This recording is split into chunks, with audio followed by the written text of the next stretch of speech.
ఇటీవలి కాలంలో ప్రభుత్వం రెవెన్యూ శాఖ వారి చేతబడిన జీవో నంబర్ 396 ప్రకారం రిజిస్ట్రేషన్ ప్రక్రియను ప్రైవేటీకరణ అనగా పీపీపీ ప్రజా ప్రైవేట్ భాగస్వామ్యం పథకం కింద రిజిస్ట్రేషన్లను ప్రైవేటీకరణ చేస్తూ జారీ చేసిన జీవో వలన ప్రజల ఆస్తులు ప్రైవేటు వారి చేతుల్లోకి వెళుతున్నాయని, ఏదైనా ఒక్కసారి ప్రైవేటీకరణ జరిగితే ప్రభుత్వం వారు కూడా ఏమీ చేయలేని పరిస్థితి ఏర్పడుతుందని, ఈ జీవో వలన ప్రజల ఆస్తులకు రక్షణ అనేది ఉండదని దస్తావేజుల లేఖర్ల సంఘం నాయకులు తెలియజేశారు. అదేవిధంగా ప్రజలకు కూడా ప్రైవేటీకరణపై ప్రైవేట్ వ్యక్తులపై నమ్మకం కూడా ఉండదని అన్నారు. రాష్ట్ర ప్రభుత్వం తీసుకునే నిర్ణయం వల్ల, జీవో వల్ల రాష్ట్ర వ్యాప్తంగా దస్తావేజు లేఖర్లు, అసిస్టెంట్లు, స్టాంప్ మెండర్లు, డీటీపీ ఆపరేటర్లు సుమారు 4 లక్షల మంది కుటుంబాలకు తీవ్ర నష్టం జరిగి కుటుంబాలు రోడ్డున పడే విధంగా ప్రభుత్వం వ్యవహరిస్తుందని ఆవేదన వ్యక్తం చేశారు.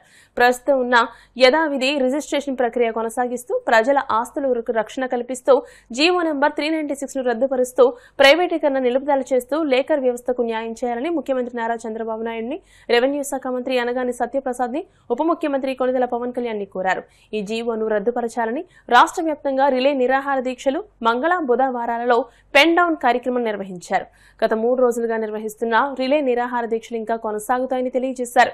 ఈ కార్యక్రమంలో ఉమ్మడి పశ్చిమ గోదావరి జిల్లా దస్తావేజుల లేఖర్ల association general secretary Talluri Madhu, Bhimavaram లేఖర్ల సంఘం సెక్రటరీ కవురు పృథ్వీశంకర్, ట్రెజరర్ గుండు హరిబాబు, గండ్రెడ్డి మధు, వీరగొట్టపు అప్పారావు, వేలూరి సుబ్రహ్మణ్య శర్మ,